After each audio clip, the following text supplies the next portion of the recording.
Oke, assalamualaikum anak-anak ibu. Hari ini kita materinya adalah penguatan ya, penguatan materi sebelumnya untuk supaya makin mantap PTS-nya nanti ya. Oke, sekarang yang mau ibu tekankan di sini adalah bagaimana menentukan nilai maksimum atau nilai minimum fungsi kuadrat. Itu ya. Menentukan nilai maksimum atau nilai minimum suatu fungsi kuadrat adalah dari nilai A.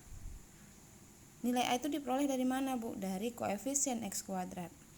Coba lihat, ini fungsi kuadrat namanya ya. Fungsi kuadrat itu penulisannya boleh Y, boleh Fx, sama dengan AX kuadrat tambah BX tambah C.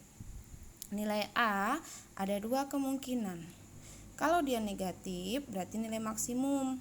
Kalau dia positif, berarti dia nilai minimum. Jadi, untuk menentukannya, jadi lihat. Fungsi kuadrat itu punya koordinat titik puncak. Koordinat titik puncak itu X puncak dan Y puncak. X puncak disebut absis, Y puncak disebut ordinat. Ya, jadi cara menentukan absisnya adalah X puncak sama dengan min B per 2A. Y puncak sama dengan masukkan nilai XP yang kita dapat ini ke fungsi. Jadi nanti AXP pangkat 2 tambah BXP tambah C. Oke, berikutnya. Kalau ditanya nanti koordinat titik potong dengan sumbu X, udah pernah ini Ibu jelasin ya, Y-nya 0. Kalau koordinat titik potong dengan sumbu Y, X-nya yang 0. Nah, nilai maksimum atau nilai minimum itu sama dengan nilai Y puncak. Ya, maksimum atau minimum sama dengan nilai puncak. Contoh, nilai minimum dari fungsi Y sama dengan X kuadrat tambah 8X tambah 12 sama dengan 0. Oke, kita jawab. Y sama dengan X kuadrat tambah 8X tambah 12, berarti nilai A-nya 1. 1 itu kan positif 1 ya, positif 1 berarti minimum. Nilai B-nya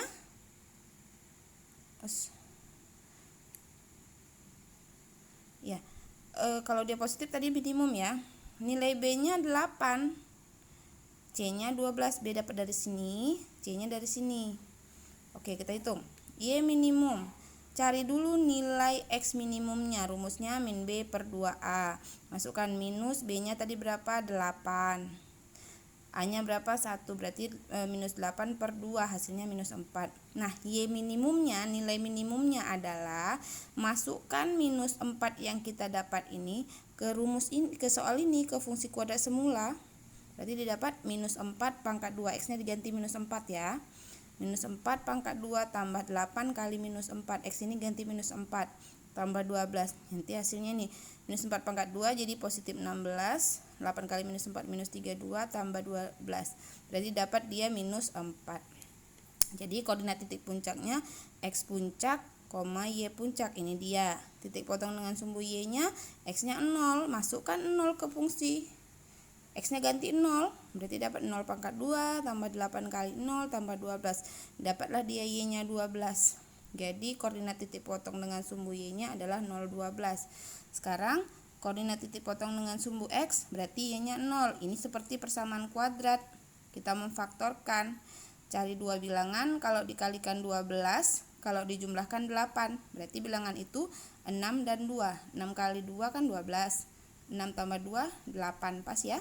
Kalau dia positif berarti faktornya yang negatif. Kalau dia positif berarti faktornya negatif, sehingga diperolehlah dia titik potong dengan sumbu X-nya adalah minus 60 dan minus 20. Oke ya. Selamat mengerjakan pekerjaan rumah yang ada di e-learning ya nak ya.